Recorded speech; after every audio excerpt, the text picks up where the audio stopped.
161 straight days of Clippers talk. We got a game for you. Clippers in Atlanta taking on the Hawks. Tip off. Well, we got about an hour. We'll start the pregame show in 6 minutes. Appreciate you guys. Clippers have a chance to make it 5 of 6. The Hawks, though, have been playing better. They've won 4 in a row. They've won 5 of 6 themselves.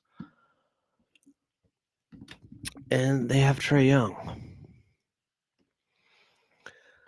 and Terrence Mann, who the Clippers will see in a different uniform against them for the first time. So this is going to be interesting. Can Bogey get his revenge against Atlanta? Can we not see Terrence Mann drop 39 points against the Clippers? That'd be tough. T-Man will be going for it. Revenge games all around. Co says it'll be good to see T-Man. I'm with you. I always have love for Terrence Mann.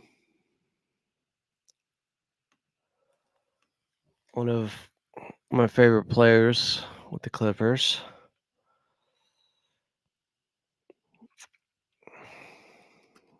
Oh, Alex Webb, who's at the arena, chiming in here. That's right. I forgot you were going to the game. State Farm Arena, that would be.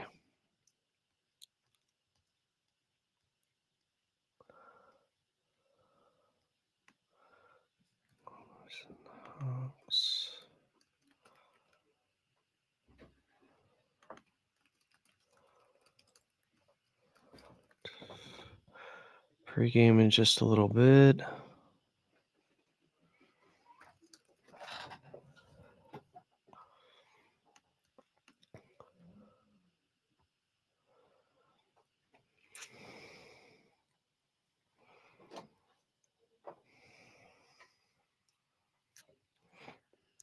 Oh, I didn't see that quote from Coach Lou. That's pretty good. Guess I got to pull up La Murray's Blueski.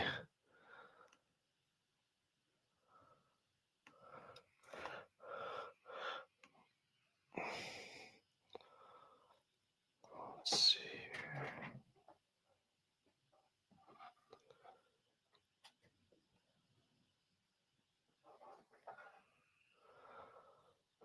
I just saw the quote, yeah.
Welcome into Clippers Countdown. As your 36-30 LA Clippers are in the final game of this three-game road trip, and in Atlanta, taking on the 32-34 Hawks, who have won 4 in a row and have a player that shoots them from what would be 4-point range in Trae Young, who's averaging 24 and 12 assists per game this season. But the Clippers have a former teammate of his that just might remind the Hawks what they're missing in Bogdan Bogdanovic.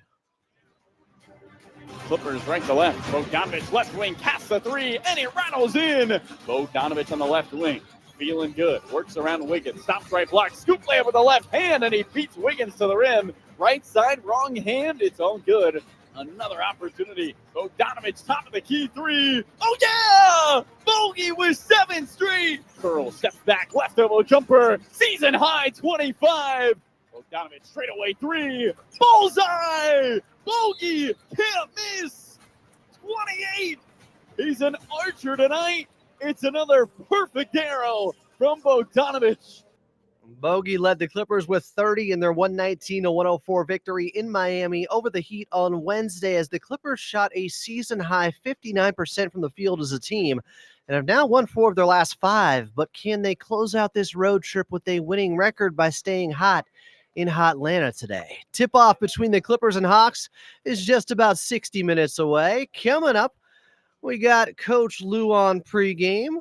You'll also hear from Carlo Jimenez and Law Murray. In fact, we're going to Carlo next, your radio voice of the Clippers. I'm Adam Osland, and you're listening to the Los Angeles Clippers Audio Network.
Clippers in Atlanta taking on the Hawks. Welcome back in. This is the official pregame show of your Los Angeles Clippers. It's Clippers Countdown.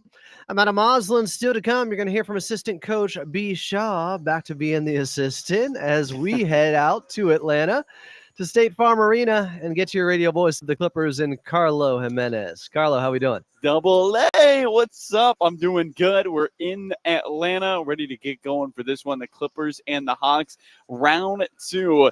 And it should be a good one. This is a Hawks team that's won 4 in a row. The Clippers have won 4 of their last 5. Excited for tonight's contest. Let's get it going here, but let's go back to what happened on Wednesday. Clippers winning 119-104 In Miami, over the Heat, we talked about him. Bogdan Bogdanovic dropped a 30 ball in that ball game, leading the Clippers, was uber efficient, hit his first 6 shots, I believe, 4 of 7 from the outside, and also showing off the playmaking too at times now with this Clippers team. Of course, he's back in Atlanta tonight, but not a bad warm-up game for him to catch a rhythm before taking on his former team.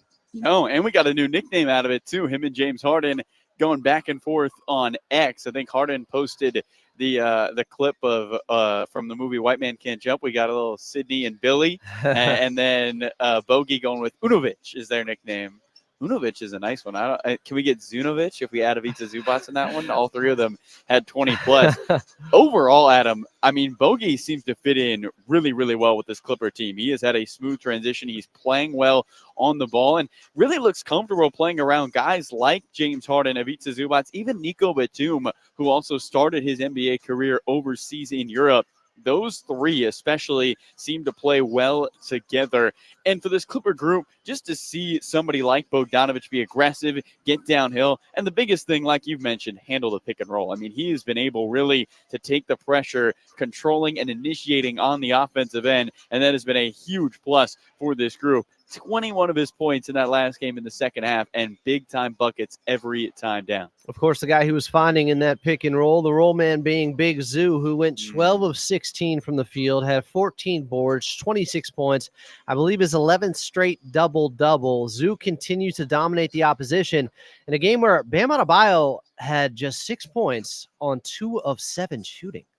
Really umbrellaed Bam the entire night, unable to get anything around the rim. Ivica Zubats' defensive prowess probably ahead of his offense, Adam, at times in his career, especially last year, known more for his defense. But this season, it has been both really having an elite level. Ivica Zubats, every time we talk to him and he talks to the media about his growth this year, he says it's simply confidence. I expect to be this good. I am this good. And now it's just continuing to grow on this. And I think that's been the most impressive part, Adam, is Zoo really holds himself to a very high standard, and this seems to be the standard for him. He expects to get a double-double every single night. He's not surprised that he has 44 on this season. Last year, he had 24, and we have, 16, 17 games left? Just unbelievable stuff from Ivica Zubats. Overall, for Big Zoo, fun to see him continue to punch up, really play an elite level of basketball. Obviously, we're going to hope some more recognition as the season goes on. But the biggest thing is, like you mentioned, the defense on Bam Adebayo. It's a two-man show over there in Miami with him and Tyler Hero. And Tyler Hero had to do everything last time out because of Ivica Zubats' defense. Yeah, the Clippers held the Heat to just 104 points in that game. Somebody else who really found his shot in that ball game, Amir Coffey, with some clutch ones to get to his 13 points on 5 of 7 shooting, but some real timely buckets from Amir to hold back some of those runs from Miami. He was huge. I mean, his ability to knock down those corner threes, had 3 of them in the ball game, and then continuing to shoot with confidence. The Clippers' biggest thing about their players, Ty Lue always talks about, same with Brian Shaw.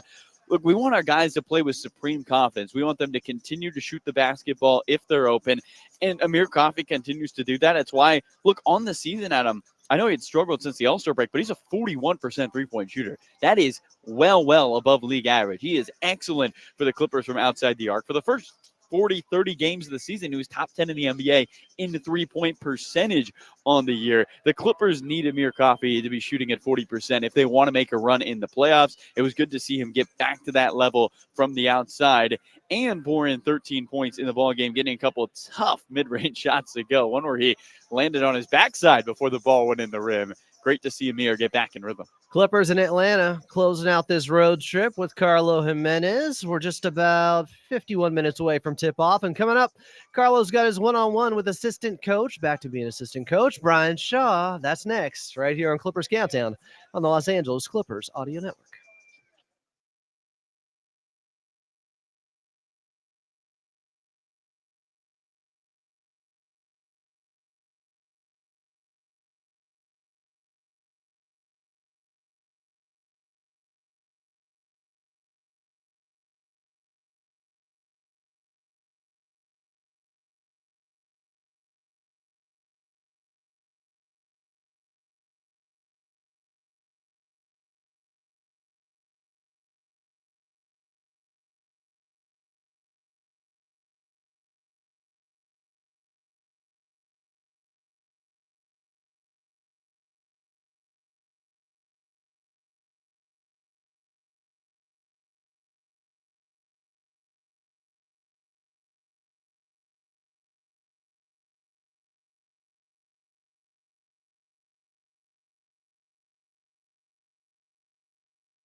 Clippers in Atlanta taking on the Hawks. Welcome back into your pregame show, Clippers Countdown. Still to come, we'll go back in time in Clippers Rewind. But first, we'll head back over to your radio voice of the Clippers in Carlo Jimenez. Thanks so much, Adam, here with assistant coach Brian Shaw before the Clippers take on the Atlanta Hawks.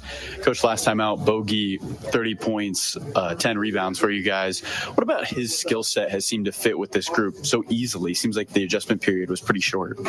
Yeah, I mean, he's still figuring it out and getting, familiarizing himself with his teammates and learning what they like, and then they're learning what he likes as well.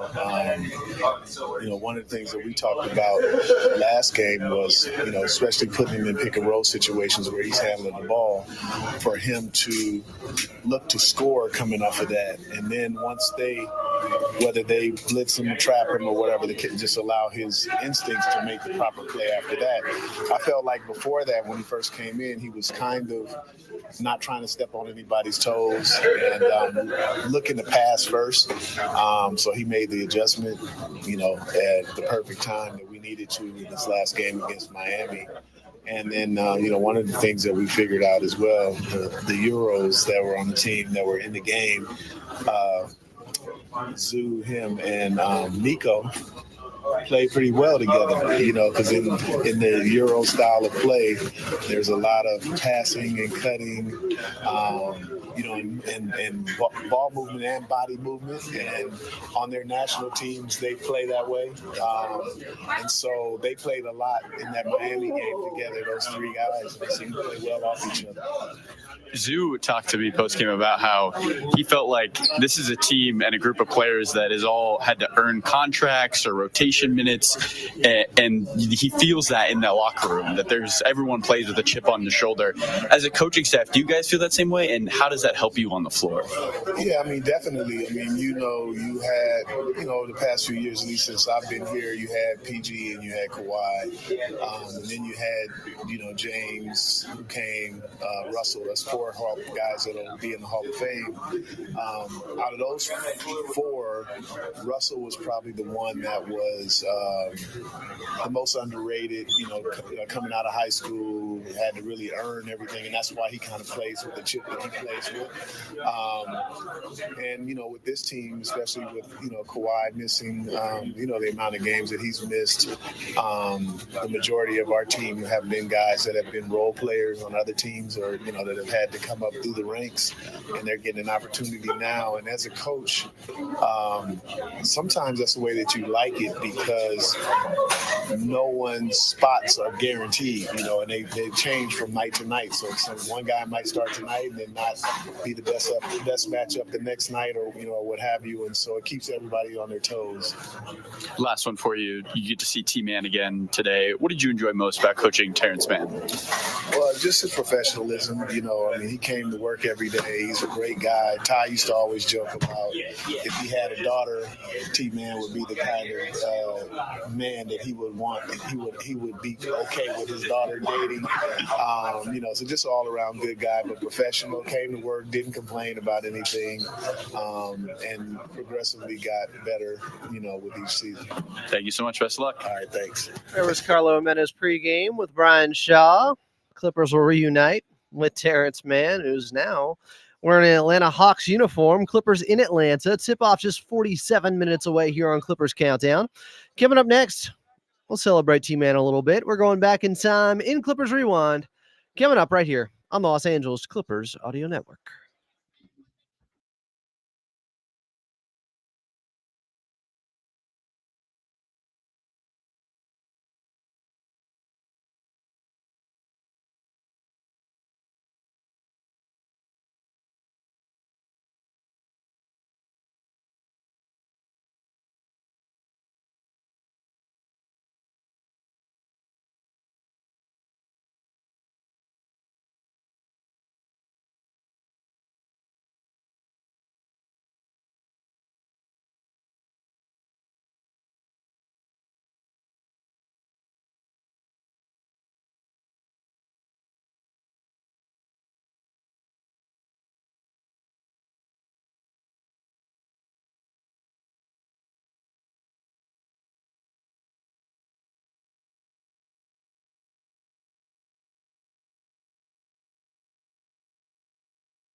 Clippers in Atlanta taking on the Hawks. Tip-off is just about 40 minutes away. Welcome back. I'm Adam Osland. Still to come, we will get to your player to watch. We'll also have La Murray on. But first, we're going back in time in Clippers Rewind. We're going back to June 18th of 2021 when the Hitman's Wife's Bodyguard with Ryan Reynolds was out in theaters. On the top of the Billboard charts was Butter by BTS, and the Clippers were in a Game 6 at home against the Utah Jazz and down 25 in the second half, where Terrence Mann would put together one of the most special performances by a Clipper in franchise history. Mann, a corner three. Oh, he responds. Terrence Mann will not be denied. Down the right alley, kick out near side corner. Mann, another three. Bottom. Terrence Mann with 29, and the Clippers are within 12. Rebound to Mann. He'll push it right to left. Mann, full out of steam, driving middle. Mann down the right alley, fending off Mitchell, puts it up and in. Terrence Mann, coast to coast. He's got 31, and the Clippers are within 10. Kick out near side corner. Mann again for three. Oh yeah! Terrence Mann drills it from the outside. 34 for T-Man. He's got 20 in the third, and the Clippers are within 7. It's a little bit long. The rebound poked around. Played by Jackson. Bounces it inside. What a feed. What a finish. Terrence Mann with 36. Extra feed. Mann, near side corner. Take the time. Take the three. And hits. Terrence Mann on target once again. 39 for T-Man. And the Clippers lead 116-106. It was his career high with those 39 points. Paul George shipped in with 28. Reggie Jackson had 27. And the Clippers would overcome a 25-point deficit to advance to the Western Conference Finals for the first time in franchise history with that 131-119 victory over the Jazz in Game 6 of that best-of-7 second-round series back in 2021. Hats off to T-Man. He'll always be a Clippers legend for that one. Actually beat his new coach, Quinn Snyder, who was the head coach of the Utah Jazz in that ball game. Now T-Man, a member of the Atlanta Hawks. Clippers in Atlanta. Tip-off just about 39 minutes away. Coming up next, your player to watch. I'm Adam Osland, and you're listening to the Los Angeles Clippers Audio Network.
Clippers in Atlanta taking on the Hawks. Tip-off just 37 minutes away. I'm Adam Osland.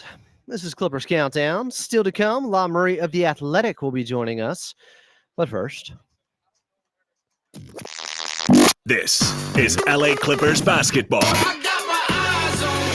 Watching this guy play right now is really something. Players to watch. let's see. Last time out, I had Bogey. He did pretty well with my player to watch. I'm going with Nico Batum, who has been playing well overall, but is just 4 for his last 14 from the outside. Of course, he does a lot more than just shoot the basketball, where he is 50% overall in the month of March from distance and playing 26 minutes per game in March. Coach Lou was asked about him pregame, still in the starting lineup, and how long that could go. Well, it's just dependent on matchups, basically, he said. We'll see. But he played 33 minutes against Miami on Wednesday. He's been playing heavier minutes out there. He's being relied upon more as the Clippers come down the stretch here of the season with 16 games remaining. They need Nico to get ready, because he could be playing heavy minutes in the playoffs as well for this team. Still got to get out of the play-in currently, but Nico Batum can help them in all areas. He is that super glue player out there. He's a great connector. It makes life easier for everyone else. The defense is still there, and the outside shooting is what I'm going to be watching tonight. See if he can knock down 2 or 3 3-pointers efficiently against the Hawks, and maybe a couple of blocks too. He's averaging a block per game in the month of March. So Nico Batum, my player to watch. Clippers in Atlanta taking on the Hawks. Tip-off just 36 minutes away. Up next, your complete injury report, and then La Murray of The Athletic right here on the Los Angeles Clippers Audio Network.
Clippers in Atlanta taking on the Hawks. Tip-off is just about 33 minutes away. Welcome back. I'm Adam Osland. This is Clippers Countdown. Daniel West, our producer, with the tunes here, theming it out appropriately. You know what? While we have a moment, let's pause 10 seconds for station identification here on the Los Angeles Clippers Audio Network.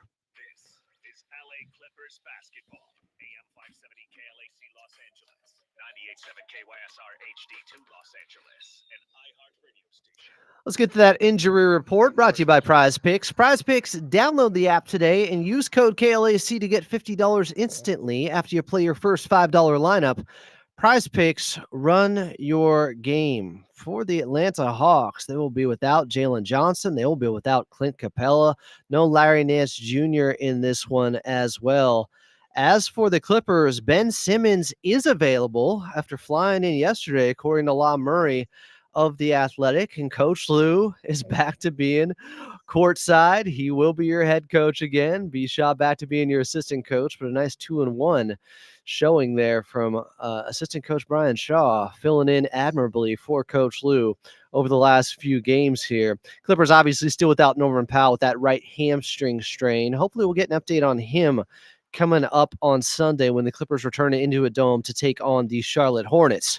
Clippers in Atlanta taking on the Hawks to close out this road trip. Tip-off 31 minutes away. La Murray of The Athletic is next. You're listening to Clippers Countdown right here on the Los Angeles Clippers Audio Network.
Clippers in Atlanta taking on the Hawks. Tip-off is just about 28 minutes away. Welcome back in. This is Clippers Countdown, the official pregame show of your Los Angeles Clippers. I'm Adam Moslin. Coming up, we'll get to an NBA out-of-town scoreboard, but back on the show right now from State Farm Arena is La Murray of The Athletic. La, my guy, how we doing? I feel good. I've been in the ATL for a few days now, and I'm about to see some things tonight for sure. All right, before we get to tonight's contest, the return of the Terrence Mann going up against the Clippers for the first time, Bogey going up against the Atlanta Hawks for the first time since he left. Let's talk about what happened on Wednesday. Was that just a hot shooting game from the Clippers against Miami, or did they figure something out offensively? There's something more going on right now. I feel like they've been figured things out offensively. The turnovers are down.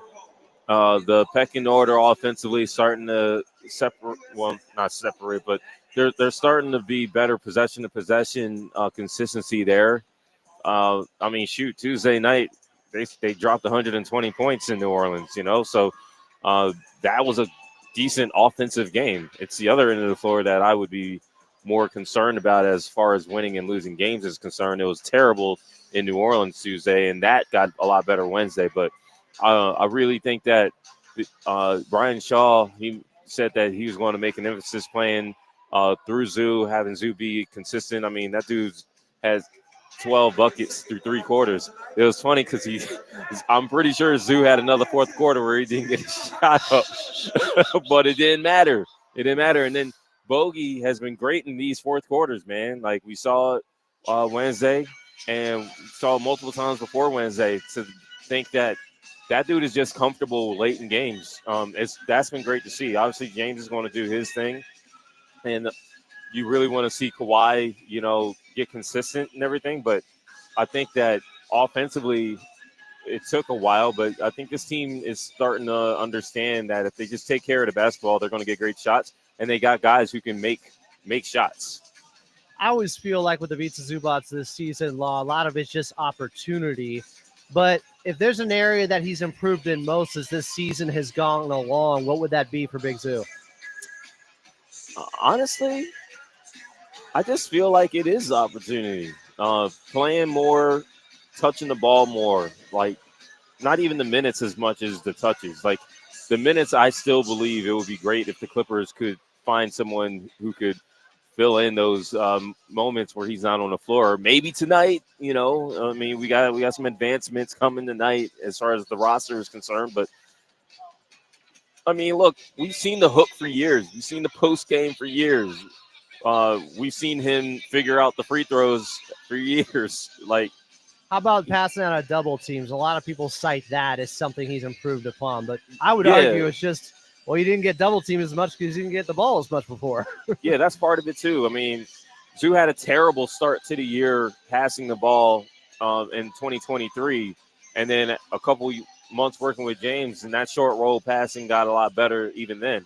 So we've seen him be better and everything. I think he's just applying himself more, to be honest with you. Like, the team says, hey, Zoo, we need you. And, like, he's actually understanding that he can be expected to score the basketball. Like, he's being asked to be the guy to rebound, get offensive rebounds. The Clippers are not a good offensive rebound team. But that dude, Zoo, is an elite offensive rebounder, and he's applying himself. He's grabbing more of those than he did in previous years. In previous years, it seemed like he only got excited to offensive rebound against the Dallas Mavericks. You know what I'm saying? So now he's just taking it to everybody this year. No discrimination. And that's what I like about Zoo, is that his good games are so much more frequent. And the games where he's just completely invisible, those are, at least until the fourth quarter, those are less frequent. And that's what you like to see. So we got the big bogey 30 ball against Miami. He's back in Atlanta now. What did Quinn Snyder say pregame about going up against his former player, Bogdan Bogdanović? Yeah, typical. It'll be good to see him, that kind of thing. Bogey had a good time in Atlanta overall. I do not think that his last moments here were great. Like, I don't think he was very happy with how he was being used and where things were going. I think he really likes this place. I think he just catching up with him briefly before this game in the locker room, it was good to see him. And he was like saying, yeah, it's kind of strange to come here and see all the people I used to see for years and be on the other side. I think he's excited to play this game tonight. But as it relates to Quinn, I don't think that Quinn is at the top of Bogey's list of excited to see. I think he wants to beat Quinn's team. So that's going to be interesting to see tonight. I'm guessing you saw this quote from Terrence Mann. You might have had it. But he said, in talking about his new offensive role with the Atlanta Hawks, quote, they're expecting a lot more from me. They're expecting me to shoot the ball off the dribble, catch and shoot, make plays when I get to the paint. They just want me to be who I am, and I really appreciate Coach Q for that, Coach Quinn Snyder. Were the Clippers not expecting some of that stuff? I feel like they were as well at times, and Terrence Mann, he had those moments where it just seemed like he wasn't as aggressive out there. Well, I'm glad the quote got made the rounds, because that was me and him talking one-on-one. That was our talk. That was our talk, and that was on the record. I mean, I've been around Terrence for the better part of the last 5 years. So obviously I know that there's going to be things that Terrence wants y'all to see, and then there's how Terrence really feels. Terrence is going to be bringing the baseball bat to this game tonight. Here's the thing y'all got to see about the Atlanta Hawks and the LA Clippers. The Clippers lead the NBA in isolation possessions per game. Guess who is dead last in that same category? Okay. It's a completely different style of basketball. The Clippers are one of the slowest paced teams in the league. And mind you, I'm not saying that this is a criticism of the Clippers because they have ISO players, number one. And number two, being a slow paced team works when you actually get what you want to get out of it. The Clippers are doing well offensively as of late, and it's not necessarily because they're playing faster, okay? James takes a long time to get his actions in the shot clock. Zoo takes even longer, okay? If you're going to have a lot of pick and roll and a lot of ISO, those are going to be developing plays. The Atlanta Hawks, they run a ton of pick and roll, but they're looking for cutters, and they're also one of the fastest-paced teams in the league. I think only Memphis has a faster pace. What Terrence likes to do is he likes to cut. He doesn't like to stay in one place. There's constant motion, and I think that's going to help him going forward as long as he plays with Trae Young and Quinn Snyder.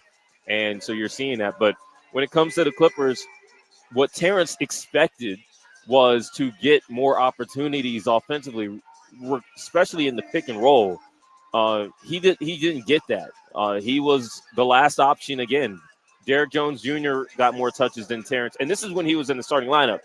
Derrick Jones Jr. got more touches. Chris Dunn coming off the bench, he would get more touches. Amir got more touches. And so Terrence was put on the back burner role even when he was a starter with a team that didn't have as many guys as last year's team. Where last year it was understandable. You're playing with Paul George, Kawhi Leonard, James Harden.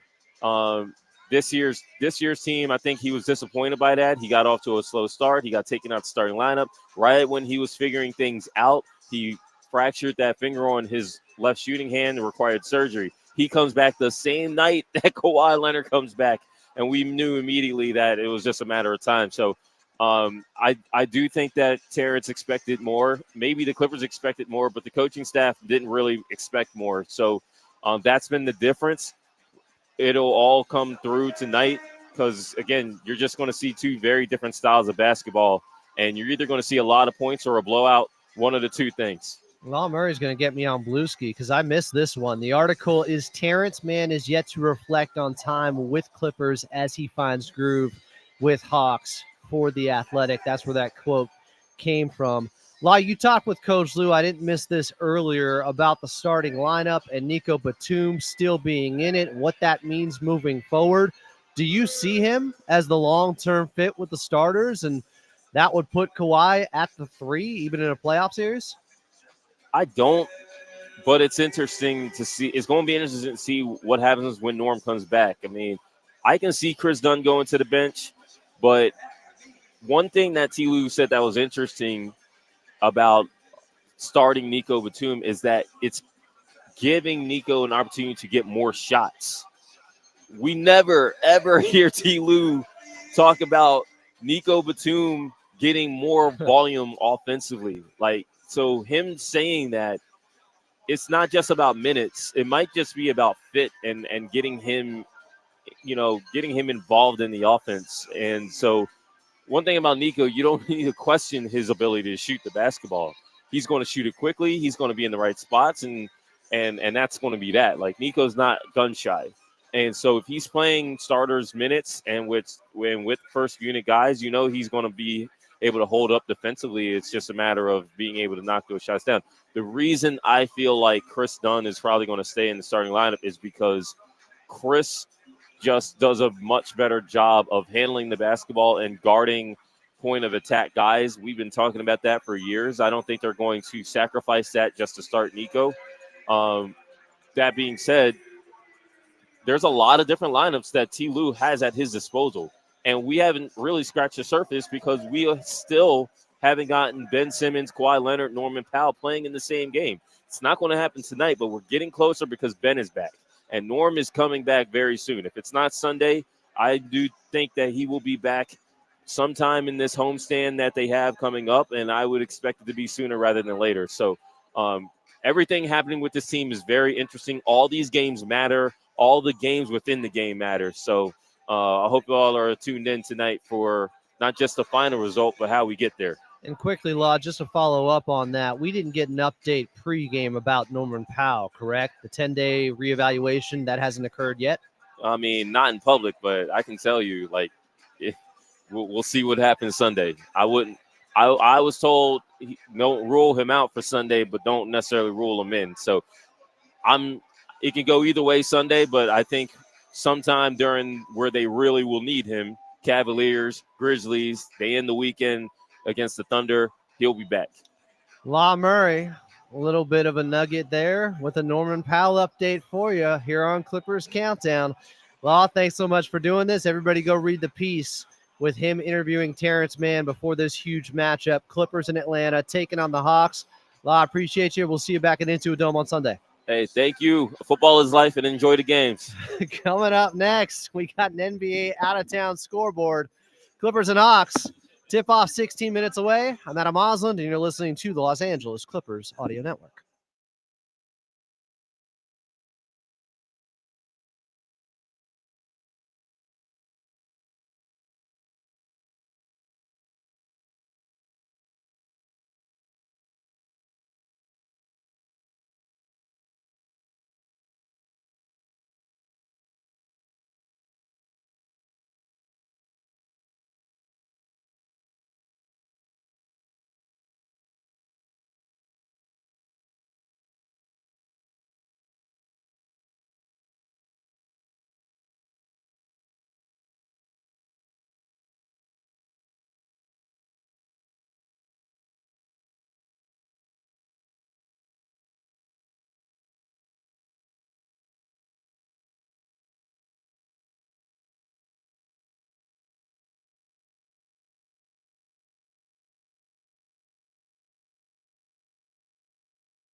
Clippers and Hawks from the ATL. Tip-off 13 minutes away. I'm Adam Osland. Coming up, we'll get back to your radio voice of the Clippers and Carlo Jimenez. But first, your drive around the league brought to you by Toyota's electrified lineup, including hybrids, plug-in hybrids, all electrics, and even fuel cell electric vehicles. So you can choose exactly the type you need for your lifestyle. We make it easy. Coming up later tonight, a battle between a team trying to get into the play-in and a team trying to stay in the play-in. In Phoenix, Suns taking on the Kings after they lost last night to the Golden State Warriors. Jazz will be hosting the Toronto Raptors. San Antonio Spurs will see the Charlotte Hornets in San Antonio before the Clippers see the Hornets at Intuit Dome on Sunday. Orlando Magic will be taking on the Minnesota Timberwolves. That's a big one with standings implications pertaining to your Los Angeles Clippers. Go Magic in that one, as the Timberwolves are right in front of the Clippers, currently in the 7th spot in the West. The Memphis Grizzlies are hosting the Cleveland Cavaliers, who the Clippers will see on Tuesday at home at Intuit Dome. Go Memphis in that one, as I'd like to see them in the 2 spot still. Couple of games that just tipped off early in Miami. It's the Celtics with a early 12-4 lead 2 minutes into the first quarter. And in Philadelphia, 76ers hosting the Indiana Pacers and lead them by 1 midway through the first 11-10. Coming up next, back to Carlo Jimenez as we get set for the Clippers in Atlanta, taking on the Hawks. I'm Adam Osland, and you're listening to the Los Angeles Clippers Audio Network.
Clippers tipping off with the Hawks in Atlanta just about 9 minutes from now. Welcome back in. I'm Adam Osland. Coming up, we'll get to your keys to victory. But first, back out to Carlo Jimenez from State Farm Arena.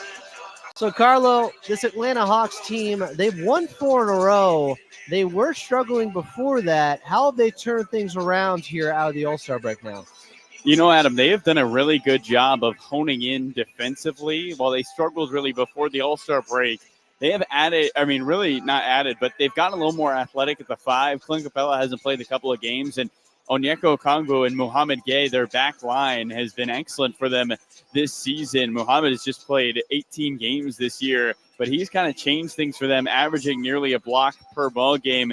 And then also they have had an inflection of scoring off the bench. I mean, that DeAndre Hunter trade where they sent away Hunter from this Atlanta team, they bring in somebody like Karis LeVert and George Niang. They're 3rd in the NBA in bench points per game.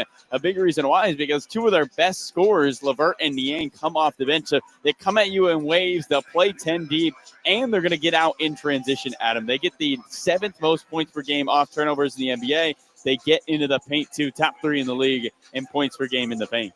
We all said Norman Powell should have been an All-Star. Should Trae Young have been an All-Star in the Eastern Conference? Well, Adam, the coaches didn't feel that way. I'm asking you. It's a good question for me.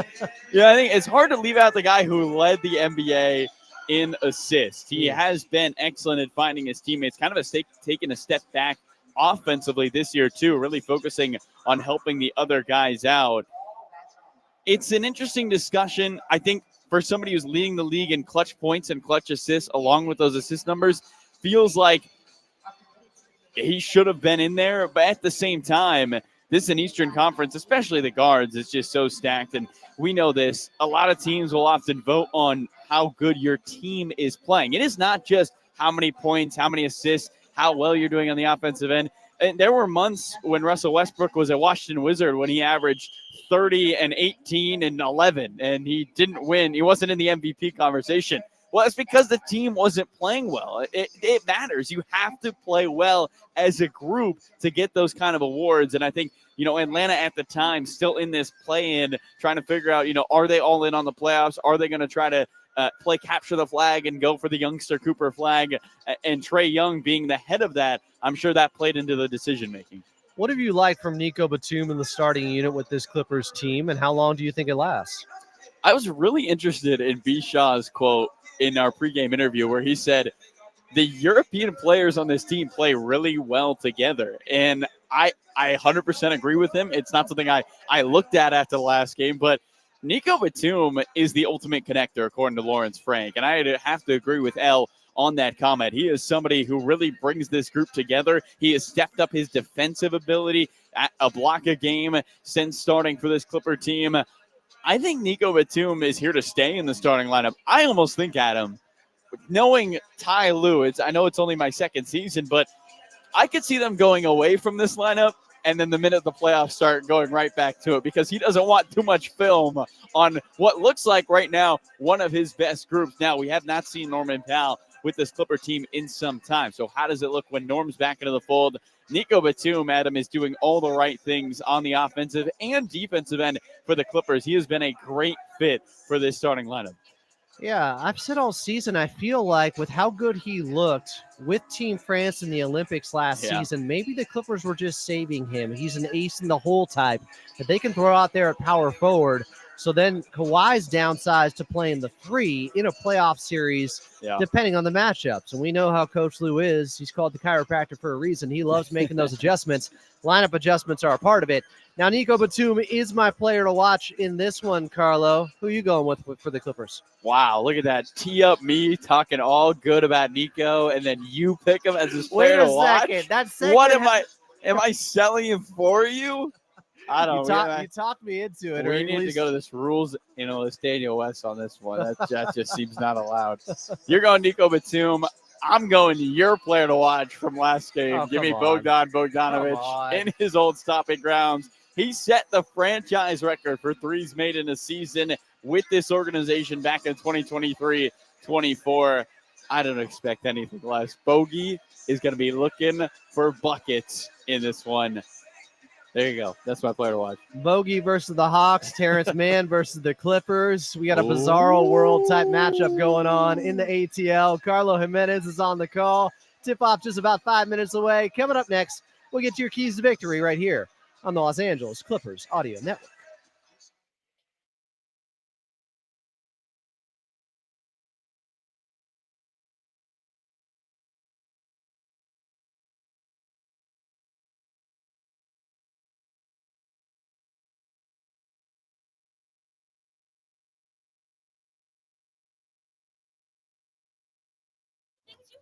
Like hitching up the boat.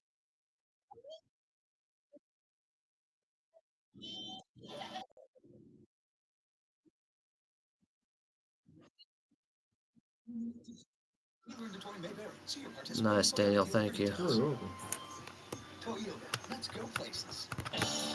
Still getting around to that fix on your car? You got this. On eBay, you'll find millions of parts.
Clippers and Hawks tipping off just moments away from Atlanta.